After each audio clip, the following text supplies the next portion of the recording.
नमस्कार प्यारे विद्यार्थियों, एक बार फिर पीएस हिंदी क्लासेस में आपका स्वागत है। आज एक नए टॉपिक के साथ मैं आपके सामने उपस्थित हूं। जो भी साथी नए हैं वो इस चैनल को सब्सक्राइब जरूर करें। इसके साथ ही जो हमारा टेलीग्राम चैनल है पीएस हिंदी क्लासेज, उससे आप जरूर जुड़ें, क्योंकि समय समय पर बहुत ही महत्वपूर्ण सूचनाएं और नोट्स और प्रश्न उस टेलीग्राम चैनल के माध्यम से आप तक पहुंचते हैं। अभी तक इस YouTube चैनल के माध्यम से 4 प्रमुख जो टॉपिक है उनको हमने पढ़ लिया है, जिसमें संधि, जिसमें उपसर्ग, जिसमें प्रत्यय और जिसमें आपका शब्द शुद्धि, ये चारों प्रमुख टॉपिक हो चुके हैं। इनके जितने भी वीडियो बने हैं, अगर आपने उनको पूरी तरह से पूरे मनोयोग से देख लिया और उसके नोट्स बना लिए, फिर आप चाहे कोई भी एग्जाम दें, चाहे 4th ग्रेड का दें, चाहे पटवार का दें, चाहे आप वीडियो का दें, चाहे आप सब इंस्पेक्टर की तैयारी कर रहे हैं उसमें जो है पीएसआई का जो एग्जाम दें, चाहे आप 2nd ग्रेड का एग्जाम दें, इन टॉपिक्स का जो भी प्रश्न आएगा वो उसमें कवर हो जाएगा। ये ध्यान रख लेना। चाहे आरएस मेंस में जो हिंदी आती है उसमें भी ये चारों टॉपिक का अगर कोई प्रश्न है, आराम से आप उसको कवर कर सकते हैं। उस तरीके से पूरी क्लास जो है वो डिजाइन की गई थी। यानी जब कोई भी विद्यार्थी इन वीडियो को देख लेता है, उसके बाद नोट्स बना लेता है, फिर प्रतियोगी परीक्षा में इन 4 टॉपिक से संबंधित आपका पूरा कंटेंट क्लियर है। इसके अलावा जो हमारा टेलीग्राम चैनल है उन पे इन 4 टॉपिक से संबंधित कई सारे प्रश्न डाले गए हैं, बाद में कुछ एक्सरसाइज भी डाली जाएगी, इसलिए आप टेलीग्राम चैनल से जरूर जुड़ें। आज का जो हमारा महत्वपूर्ण टॉपिक है वो कौन सा है? वो है आपके वाक्य शुद्धि। दिख रहा है? वाक्य शुद्धि शुरू कर रहे हैं हम आज की कक्षा से। ध्यान रखें, शब्द शुद्धि हमने पढ़ लिया है और वाक्य शुद्धि का मतलब है व्याकरण की दृष्टि से कई ऐसे वाक्य होते हैं जिनको हम गलत प्रयोग करते हैं। उनमें क्या गलती है, क्यों ये वाक्य गलत हुआ, किस प्रकार से हम इसको सही कर सकते हैं, वो सब चीजें हम किस में पढ़ेंगे? वाक्य शुद्धि के अंतर्गत पढ़ेंगे। ठीक है, चलिए। तो देखिए, जब अपन वाक्य शुद्धि की बात कर रहे हैं तो सबसे पहले दिमाग में आता है कि वाक्य क्या है। ठीक है, तो ध्यान रखें, वाक्य जो है वो भाषा की एक इकाई है। वाक्य क्या है? भाषा की एक इकाई है। और अगर हम बात करें तो ये एक ऐसी इकाई है अर्थ की दृष्टि से, अर्थ की दृष्टि से भाषा की पूर्ण इकाई वाक्य है।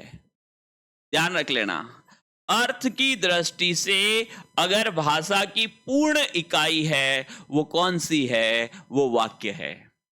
जबकि अर्थ की दृष्टि से भाषा की सबसे छोटी इकाई जो है वो शब्द है। दोनों चीजें आप दिमाग में फीड कर लें। अर्थ की दृष्टि से भाषा की सबसे छोटी इकाई जो है वो शब्द है। ठीक है, और अर्थ की दृष्टि से भाषा की पूर्ण इकाई जो है वो क्या है? वो वाक्य है। पहली चीज तो ये ध्यान रखें। दूसरी बात है, वाक्य का निर्माण कैसा, किस प्रकार से होता है, तो ये भी आप ध्यान रखें कि शब्दों के सार्थक समूह को वाक्य कहते हैं। वाक्य किसको कहेंगे? शब्दों के सार्थक समूह को वाक्य कहेंगे। सार्थक का मतलब क्या है? वाक्य ऐसा बनेगा जिसका कोई न कोई क्या निकले? अर्थ निकले, उसे हम कहते हैं वाक्य। इसीलिए शब्द आ गया सार्थक। जैसे मैंने मोहन को 50 रुपए दिए। अब यहां पे आप देखोगे, यहां अगर इसको, ये तो वाक्य हो गया, अब अगर आप लिख दोगे मोहन मैंने को रुपए 50 दिए, तो ये यहां पे अब आप देखोगे शब्दों का क्रम, शब्द वो के वो है लेकिन इनका सार्थक क्रम नहीं आ रहा है, इसलिए ये वाक्य नहीं है, ये वाक्य है। ये होता है सार्थक मेल। शब्दों का कैसा मेल होना चाहिए? सार्थक, जिसका एक अर्थ निकले उसे कहते हैं सार्थक।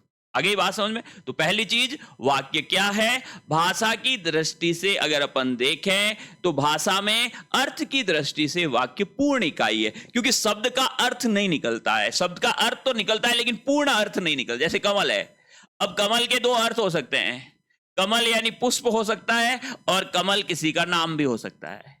तो शब्द कभी पूर्ण अर्थ नहीं देता है। वाक्य क्या है? वाक्य पूर्ण अर्थ देता है। जैसे कमल कक्षा में बैठा है, अब आपको पता चल गया कि ये जो कमल है ये कोई विद्यार्थी है, जबकि कमल तालाब में खिलते हैं, तो अब आपको पता चल गया कि ये जो कमल है ये पुष्प है। ये हमें कैसे पता चला? जब हमने इसका वाक्य में प्रयोग किया।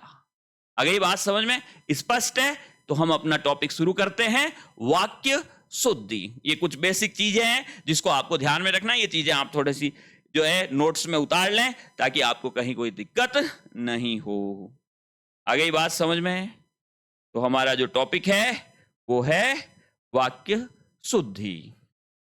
अब देखिए, अब हमारा टॉपिक शुरू हो रहा है। हर एक टॉपिक बहुत ही अच्छे तरीके से समझाने का मेरा प्रयास है, ठीक है? जैसे वाक्य, शब्दों के सार्थक मेल को वाक्य कहते हैं। ये अभी अपन ने समझ भी लिया कि सार्थक मेल क्या होता है, ठीक है? तो वाक्य की जब भी परिभाषा आए, शब्दों के सार्थक मेल को क्या कहते हैं? वाक्य कहते हैं।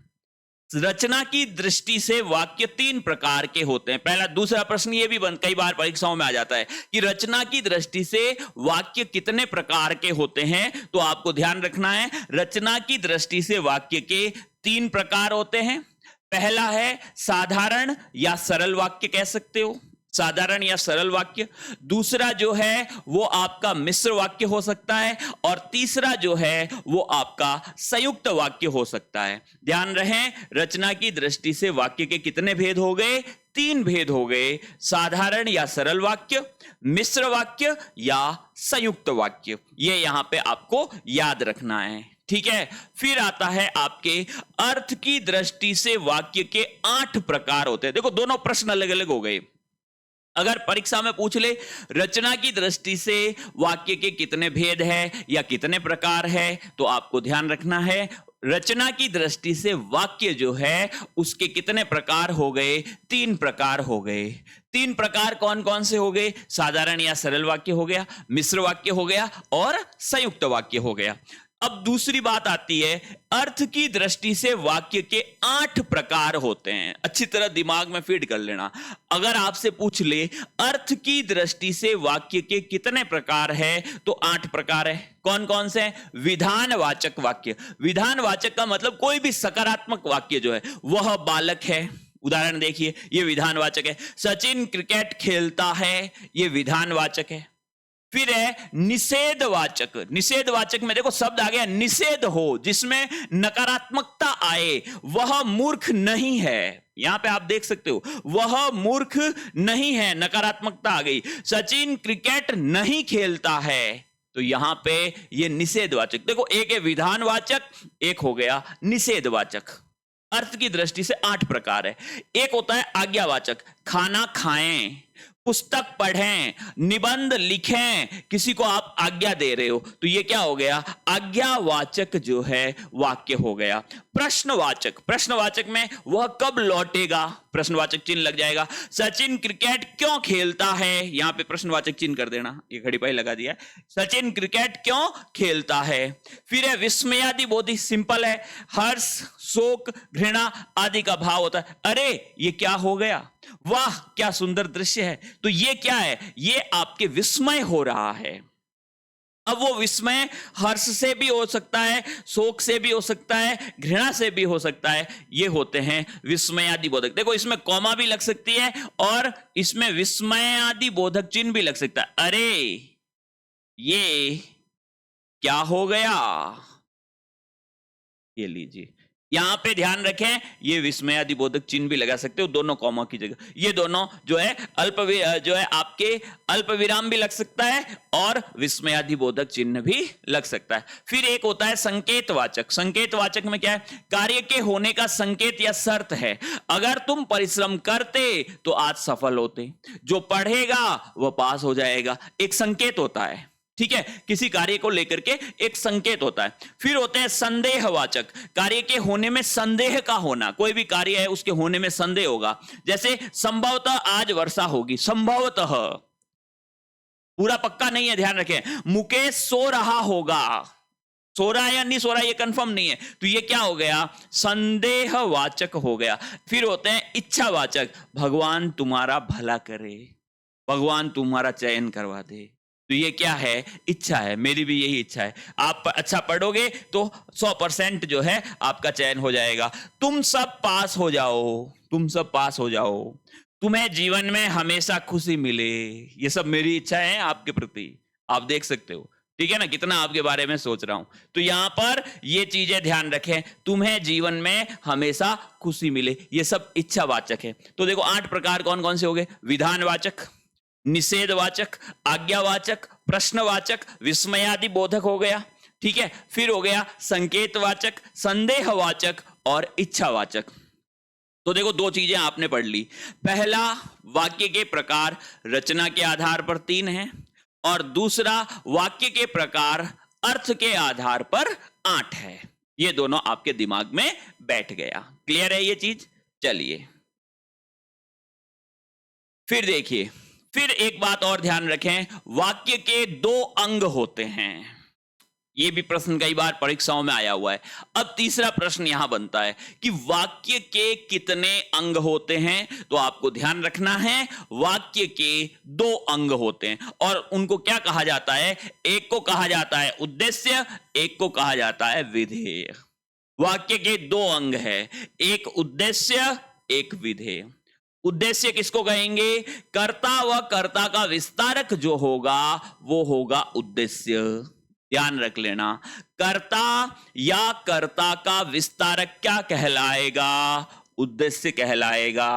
विधेय, उद्देश्य अर्थात कर्ता के बारे में जो कहा जाता है वह विधेय है, जिसमें कर्म है, जिसमें क्रिया है, वह उनके विस्तारक इसके अंतर्गत आते हैं। यह चीज ध्यान रखें।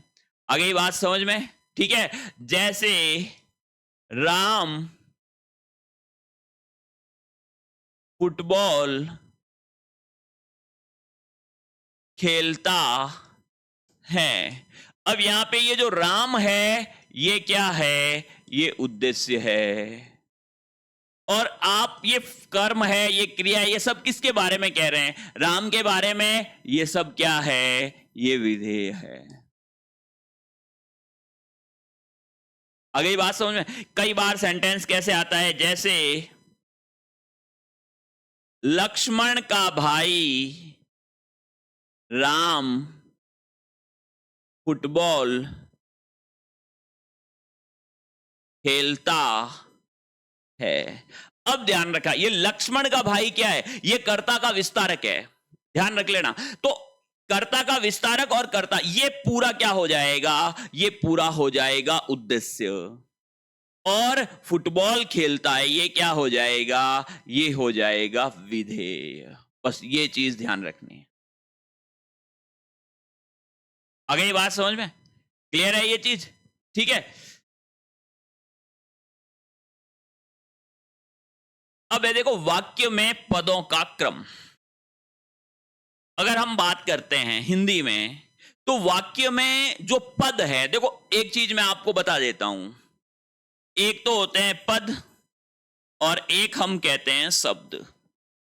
इन दोनों में छोटा सा अंतर होता है, बाकी शब्द और पद वैसे अपन एक मानते हैं, लेकिन अगर और व्याकरण की दृष्टि से देखें तो पद और शब्द में, जैसे मैं यहां पे लिख रहा हूं, जैसे आपके सचिन, तो ध्यान रखें, सचिन एक शब्द हो गया, लेकिन मैं लिख रहा हूं सचिन क्रिकेट खेलता है, तो वहां पर सचिन एक पद हो गया। यानी व्याकरण के नियमों से जब शब्द का वाक्य में प्रयोग हो जाता है तो वह शब्द क्या कहलाता है? पद कहलाता है। जैसे सचिन क्रिकेट खेलता है, तो सचिन भी एक पद है, क्रिकेट भी एक पद है, खेलता भी एक पद है। आगे, क्योंकि इनका हमने प्रयोग किस में कर दिया है? वाक्य में कर दिया है। सिर्फ आप कहीं लिख रहे हो सचिन, वो है शब्द। समझ में आ गई बात? ये अंतर होता है। देखो, वाक्य में पदों का क्रम कैसे होता है? सामान्य वाक्यों में, जो सामान्य वाक्य होते हैं, उसमें सबसे पहले आएगा कर्ता। अच्छी तरह समझ लेना, सबसे पहले क्या आएगा? कर्ता, फिर कर्म, फिर क्रिया का क्रम रहता है। किस प्रकार से? देखिए, जैसे यही सेंटेंस अपन ले लेते हैं, सचिन क्रिकेट खेलता है। ठीक है, अब यहां पे आप देखो, सचिन क्या है? कर्ता, तो सबसे पहले कौन आएगा? कर्ता। क्रिकेट क्या है? कर्म, फिर आ गया कर्म, और खेलता क्या है?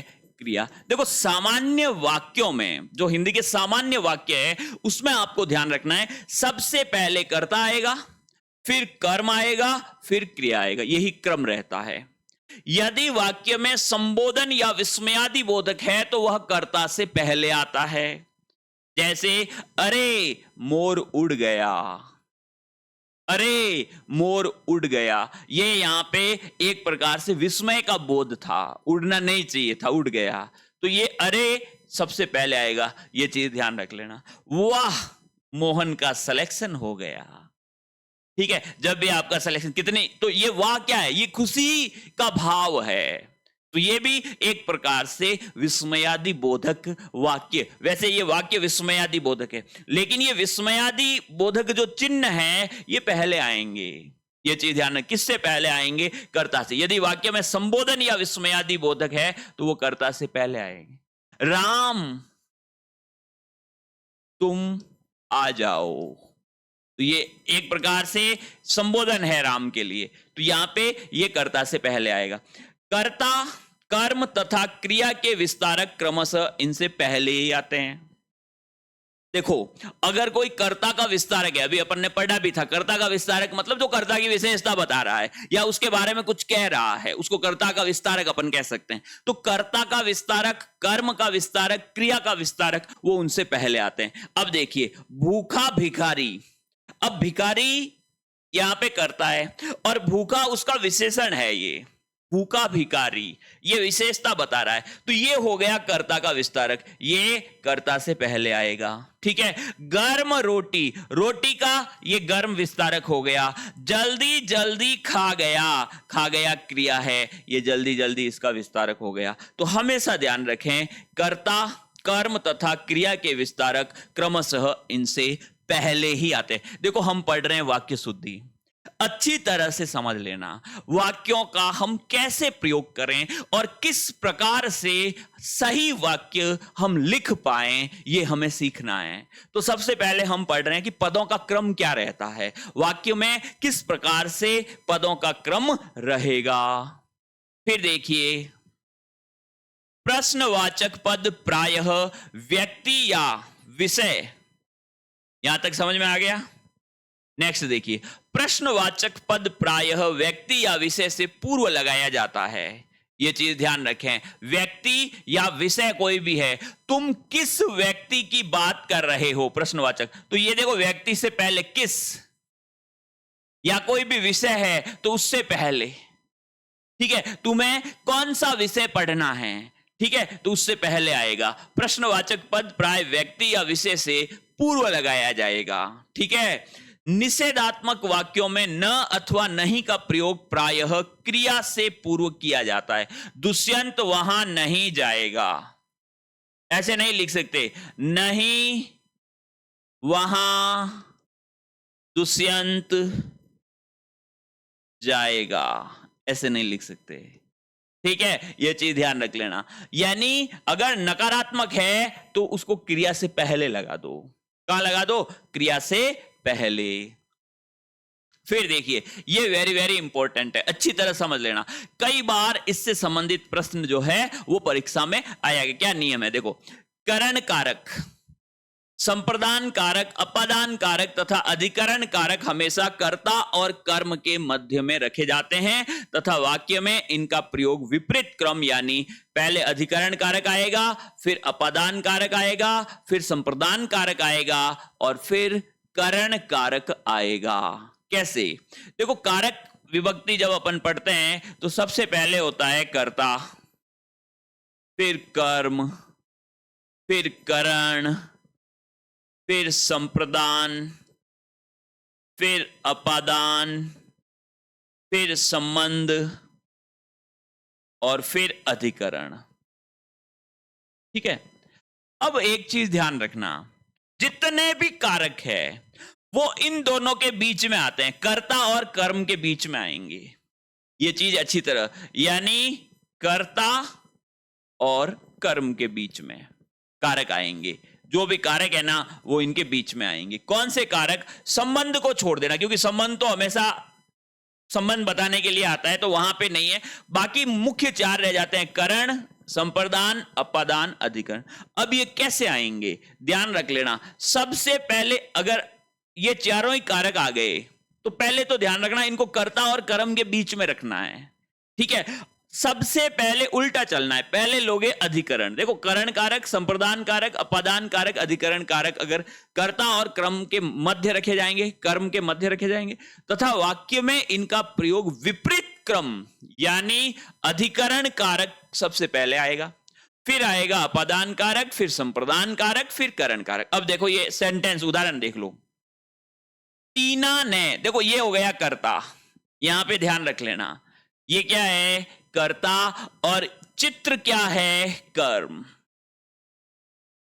ठीक है, तो अब जितने भी कारक है, देखो कागज पर अधिकरण कारक है, पर किसके लिए आता है भाई? कर्ता के लिए विभक्ति चिन्ह क्या है? ने। कर्म के लिए को, करण के लिए से या के द्वारा विभक्ति चिन्ह रहता है। ठीक है, और से रहेगा साधन के रूप में। संप्रदान के लिए विभक्ति चिन्ह रहता है। अपादान से रहेगा लेकिन अलग होने के अर्थ में रहेगा। संबंध में का, के, की ये मुख्यतः हिंदी में रहते हैं, रा, रे, री भी कई स्थानों पे। और अधिकरण में आ जाएगा मैं और पर। तो सबसे पहले देखो, टीना ने कागज पर, अधिकरण कारक। रिंकू के लिए, अब यहां पे अधिकरण के बाद अपादान है तो अपादान है ही नहीं विकल्प में। फिर आगे देखो, रिंकू के लिए संप्रदान आ गया, पेंसिल से करण आ गया, चित्र बनाया। समझ में आ रहा है कि नहीं आ रहा है? इस क्रम में आपको कारकों को रखना है कर्ता और कर्म के बीच में। फिर देखिए, राम ने, ये कर्ता हो गया, राम कर्ता हो गया। पहाड़ पर, ये आ गया अधिकरण कारक। सीता के लिए, ये आ गया संप्रदान कारक। घास से, ये आ गया आपके करण कारक। झोंपड़ी बनाई, झोंपड़ी कर्म है। नियम समझ में आया या नहीं आया? स्पष्ट है ना? इस तरीके से जो है आपको, ये बहुत ही महत्वपूर्ण है, अच्छी तरह दिमाग में। जब भी कोई सेंटेंस आपको आता है, वाक्य सिद्धि का पूछा जाता है, तो वहां पे उसमें ये चीज जरूर देखें कि पहले उसने अधिकरण को लिया है, फिर उसने अपादान अगर है तो लिया है, फिर उसने जो है संप्रदान को लिया है, फिर उसने करण को लिया है, और दोनों को कर्ता और कर्म के मध्य में रखा है। ठीक है, बहुत ही महत्वपूर्ण है, वेरी वेरी इंपॉर्टेंट नियम। अब आगे चीजिए, वाक्य में पदों की अन्विति पढ़ते हैं। अन्विति का मतलब क्या है? संबद्धता। संबद्धता का मतलब क्या है? जुड़ाव, एक प्रकार से योग। वाक्य में जो पद है वो किस प्रकार से जुड़ते हैं, अलग अलग जो आपके पद हैं वो कैसे जुड़ेंगे, उसमें सबसे पहले कर्ता और क्रिया की अन्विति पढ़ेंगे। कर्ता और क्रिया की आपस में संबद्धता क्या रहती है, आपस में जुड़ाव क्या रहता है, किन चीजों का हमें ध्यान रखना पड़ता है। कर्ता और क्रिया की अन्विति किस प्रकार से? देखो, कर्ता के साथ परसर्ग नहीं होने पर, देखो परसर्ग क्या होता है, एक मैंने लिख दिया राम पुस्तक पढ़ता है, ठीक है। और एक मैंने लिख दिया, राम ने पुस्तक पढ़ी, ठीक है। अब ये जो न है ना, ये परसर्ग है। परसर्ग का मतलब आप कह सकते हो जो विभक्ति चिन्ह है, और कर्ता के लिए जो विभक्ति चिन्ह है वो कौन सा है, न। तो देखो ऊपर में वाक्य में परसर्ग नहीं है, और नीचे जो मैंने वाक्य लिखा है उसमें परसर्ग है। तो ये क्या कह रहा है, कर्ता के साथ परसर्ग नहीं होने पर क्रिया कर्ता के लिंग वचन के अनुसार होती है। अगर परसर्ग है तो ये नियम लागू नहीं होगा। अब अगर परसर्ग नहीं है तो जो क्रिया है वो क्रिया का जो लिंग और वचन है वो कर्ता के अनुसार होगा। कैसे, देखिए, मोहन क्रिकेट खेलता है। अब यहां पे देखो, मोहन, मोहन जो है वो पुल्लिंग है, मोहन जो है वो एक वचन है, ठीक है। तो यहां पे क्रिया देखो, खेलता है पुल्लिंग एक वचन, ठीक है। राधा क्रिकेट खेलती है, ध्यान रखें, राधा क्रिकेट खेलती है। जैसे ही यहां पे जो करता है वो स्त्रीलिंग में आ गई तो यहां पे आप देखोगे क्रिया भी बदल गई, खेलती है।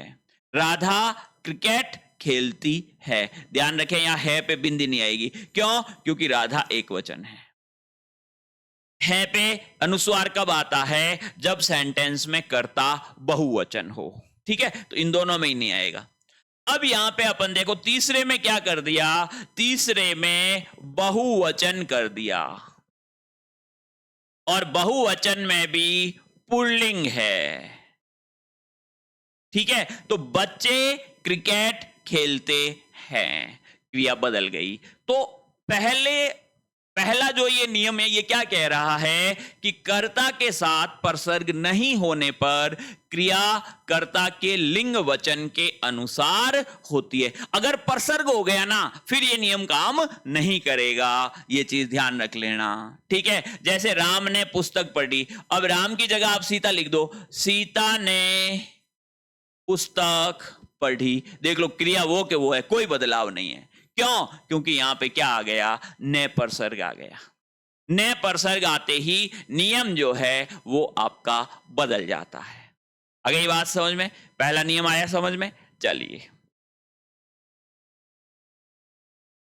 वाक्य में भिन्न लिंग और वचन के अनेक कर्ता परसर्ग रहित हो तो क्रिया बहुवचन में होती है। देखो सेंटेंस अच्छी तरह पढ़ लेना, ये जब आप नियम पढ़ोगे ना एक बार में समझ में नहीं आएंगे, ये चीज अच्छी तरह दिमाग में फीड कर लें।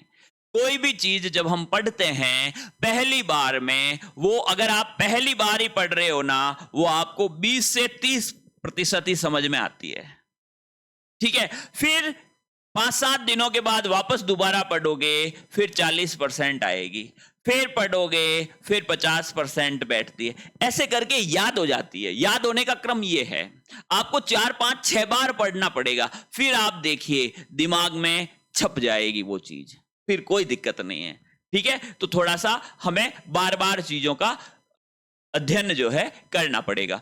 वाक्य में भिन्न लिंग, अलग अलग लिंग और वचन के अनेक कर्ता परसर्ग रहित हो तो क्रिया बहुवचन में होती है।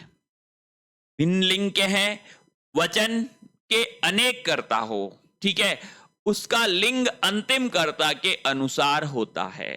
किस प्रकार से, देखिए, लड़के और लड़कियां खेलती है। अब यहां पे देखो, लड़के पुल्लिंग है, बहुवचन है, लड़कियां स्त्रीलिंग है, बहुवचन है। तो यहां पर खेलते हैं नहीं आएगा, लड़के और लड़कियां।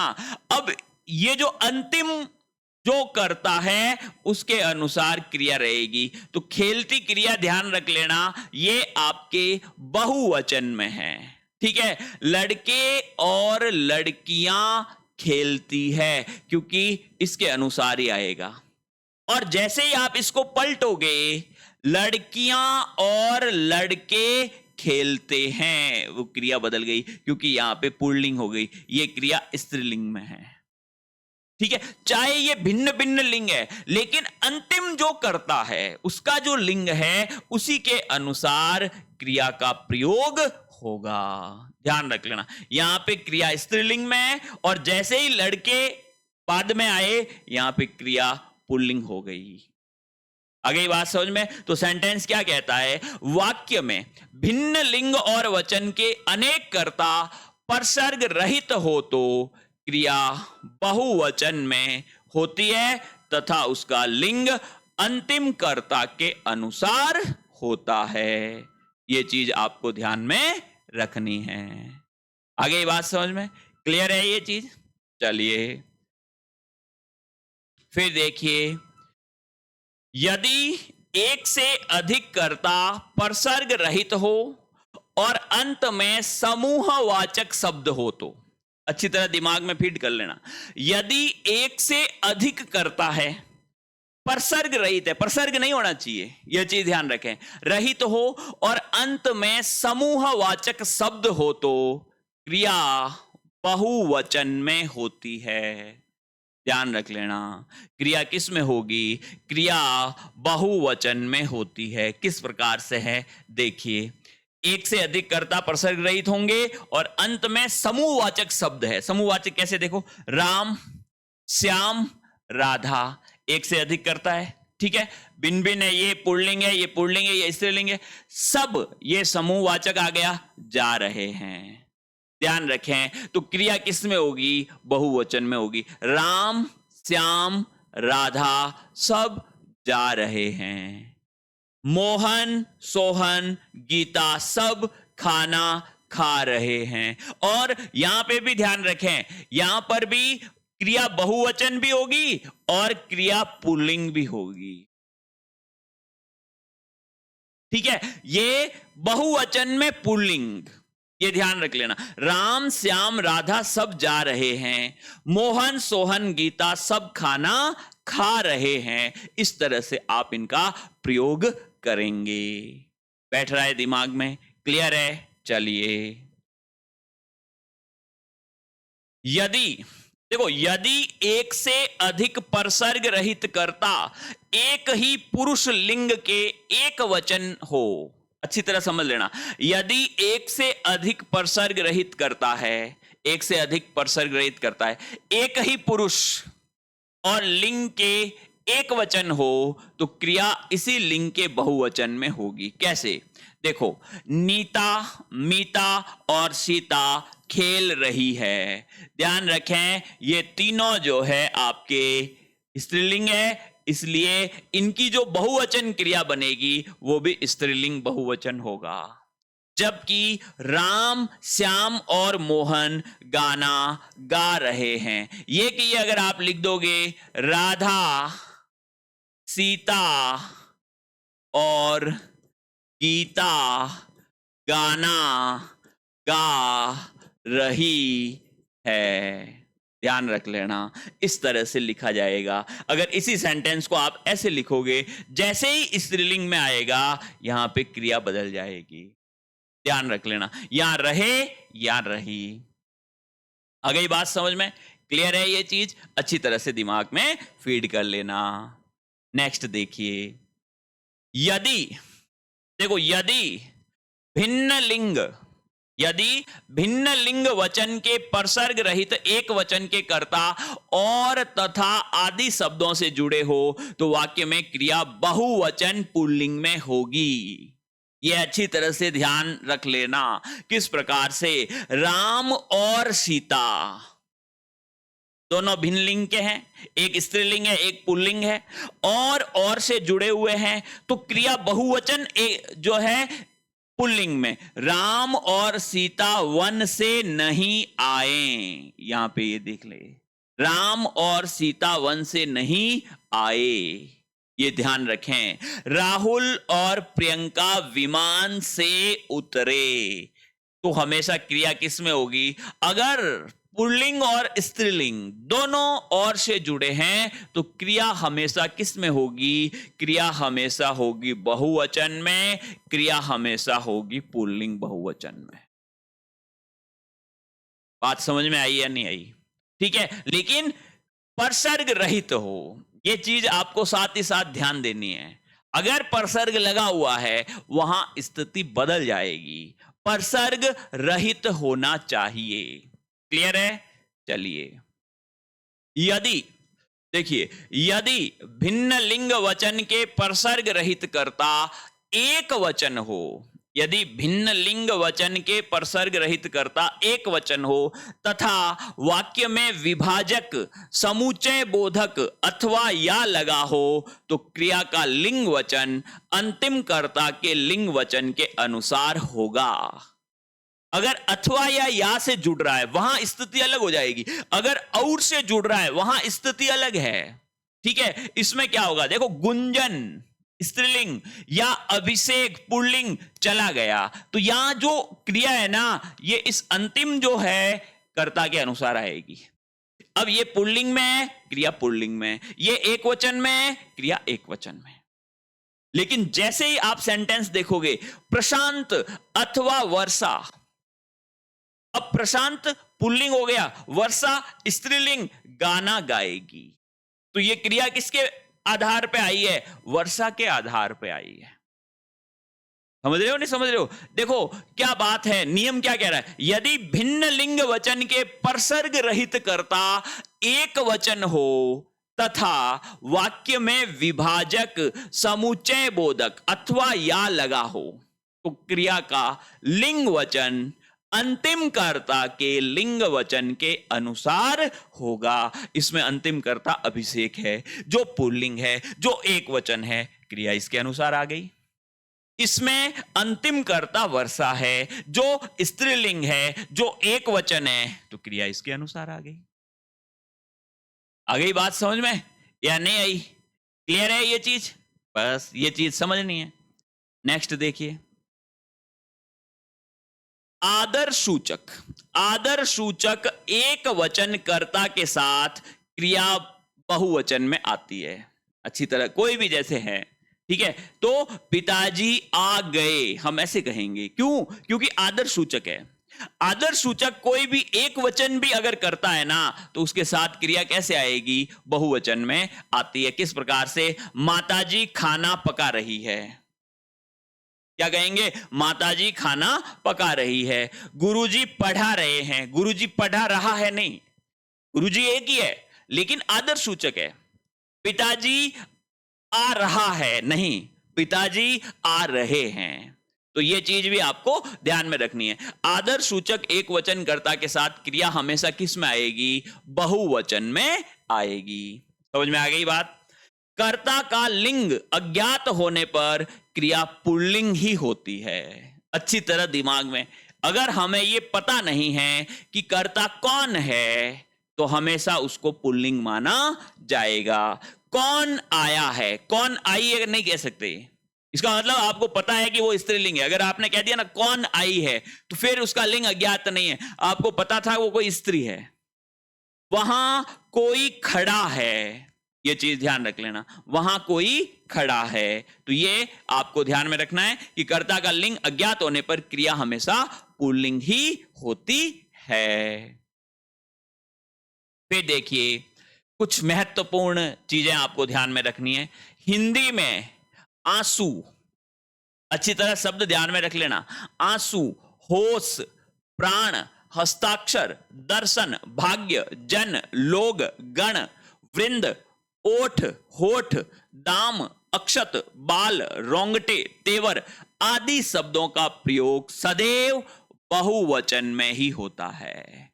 यानी ये शब्द आ गए और वहां अगर कोई क्रिया का प्रयोग आप करते हो तो वो क्रिया बहुवचन में ही प्रयुक्त होगी। अच्छी तरह इन शब्दों का आप बार बार अभ्यास करेंगे। याद रखना, आंसू, होश, प्राण, हस्ताक्षर, दर्शन, भाग्य, जन, लोग, गण, ये जहां भी आ जाते हैं तो क्रिया बहुवचन। वृंद, ओठ, होठ, दाम, अक्षत, बाल, रोंगटे और तेवर। उदाहरण देखिए, ये मेरे ही हस्ताक्षर है, मेरा ही नहीं, ये मेरे ही हस्ताक्षर है, ये मेरा ही हस्ताक्षर है, ये गलत है। फिर देखिए, आपके दर्शन हो गए, आपका दर्शन हो गया, नहीं, ये बहुवचन में ही आएगा, आपके दर्शन हो गए। ठीक है, आंखों से आंसू आ गया, नहीं, आंखों से आंसू आ गए। या ध्यान रखें, आंख से आंसू आ गए, आंसू आ गया नहीं होगा। क्यों? क्योंकि आंखें कितनी हैं? 2, आंसू आएंगे तो कितने आएंगे? 2 आएंगे, बहुवचन ही हो गया। ठीक है, एक आंख से नहीं है। अब अगर आप कह रहे हो, कहीं कहते हैं नहीं सर एक आंख से भी आ जाता है, तो वो आंख खराब है, इलाज करवाना है। ठीक है, वो आपको ध्यान रखना है। अगर आंखें सही है तो आंसू हमेशा, ऐसे थोड़ी है पहले इस आंख से आएगा फिर इस आंख से, तो इस आंसू को आप बहुवचन में लें। थोड़ा सा इन चीजों का विशेष ध्यान रखोगे तो आप वाक्य जो शुद्धि है ना, वो आपका बहुत सरल हो जाएगा, कोई दिक्कत नहीं है इसमें। फिर है आपका कर्म और क्रिया की अन्विति।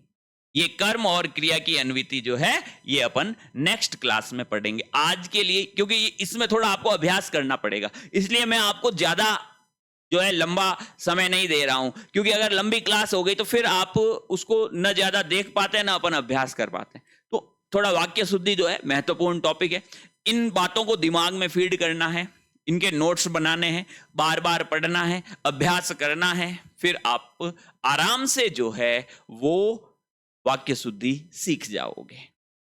आ गई बात समझ में?